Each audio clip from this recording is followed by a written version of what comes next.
नमस्कार साथियों, हम इस समय हैं ग्राम गोसाईपुरवा में, जो बेहटा के पास का एक गांव है। और हम स्कूल की कन्वेंसिंग के प्रचार माध्यम हेतु यहाँ पर आए थे। जैसा कि हम देख पा रहे हैं, हमारे साथ हमारे विशेष सहयोगी पंडित जी यहाँ पर हैं, यानी दिलीप जी, और हमारे विशेष ये अभिन्न मित्र जो हैं राम सिंह जी, जो हैं वाहन चालक, जो हमारे साथ हैं। और आप जिनको कैमरा के पीछे जो हैं ललित जी, वो भी हमारे साथ बने हुए हैं। और हम यहाँ पर गोसाईपुरवा में 2 टुकड़ों में बच चुके हैं। एक टुकड़ा जो है वो प्रचार के दूसरे गांव के हिस्से में है, और हम लोग इस टुकड़े में है। जैसा कि आप देख पा रहे हैं, हम यहाँ पर हैं यानी जो मदार का पेड़ है, जैसा कि पास में छाया में लगा हुआ है। और गांव का परिदृश्य जो है अत्यंत सुंदर है। यहाँ पर मवेशियों की संख्या अधिक है, जैसा कि देख पा रहे हैं। और पार्श्व भाग में एक तालाब, जिसको गड़ही के नाम से जाना जाता है, प्रायः गाँव में मिलता है। जैसा कि देख पा रहे हैं, जितना अतिरिक्त पानी होता है वह जल स्रोतों के माध्यम से, यहाँ पर नालियों के माध्यम से तालाब में जाता है। यह हमारे गांव की प्राचीन व्यवस्था थी, और इस प्राचीन व्यवस्था की परंपरा को बनाए रखने में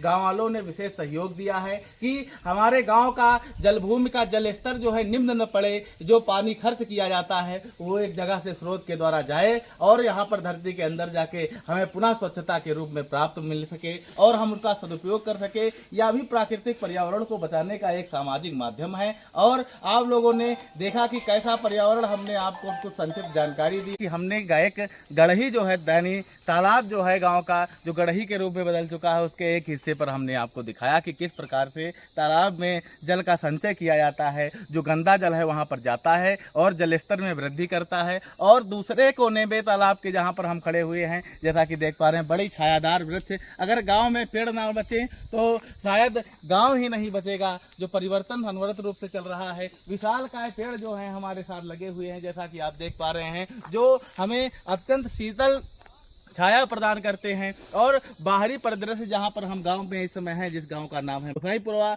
और गोसाईपुरवा गांव जो है वो बेहटा के पास में पड़ता है। जैसे कि हम देख पा रहे हैं, विभिन्न प्रकार के पर्यावरण से संबंधित पेड़ पादप लगे हुए हैं, और जिनका अत्यंत सुंदर दृश्य आप देख पा रहे हैं। यानी बड़ी ही सुंदर कलाओं के द्वारा इसको प्रकृति ने संवारा है, सजाया है। और इसी के माध्यम से आगे, जैसे कि हम देख पा रहे हैं, विभिन्न प्रकार के जामुन के पेड़ जो लगे हैं। जामुन के पेड़ों में या जुलाई का मौसम जो होता है, गाँवों में प्रायः विभिन्न प्रकार के ग्रामवासी जो होते हैं, जामुन के पेड़ों में जामुन को खाने के लिए, उनको तोड़ने के लिए आते हैं। जामुन का पेड़ आयुर्वेद में भी विभिन्न प्रकार की बीमारियों को दूर करने में जामुन के पेड़ का प्रयोग किया जाता है। प्रायः शुगर और बीपी से संबंधित जो बीमारियां होती हैं, उनको हटाने के लिए जामुन के पेड़ का विशेष प्रकार से उपयोग किया जाता है। और गाँवों में विद्युत की व्यवस्था पहले से तो सुधरी है, लेकिन अभी भी कई इलाके जो ग्रामीण इलाके हैं, पिछड़े हैं, जहाँ पर पर्याप्त विद्युत की व्यवस्था नहीं हो पाती है। समय पर बिजली न आने के कारण विभिन्न प्रकार की समस्याएं गाँव में होती हैं।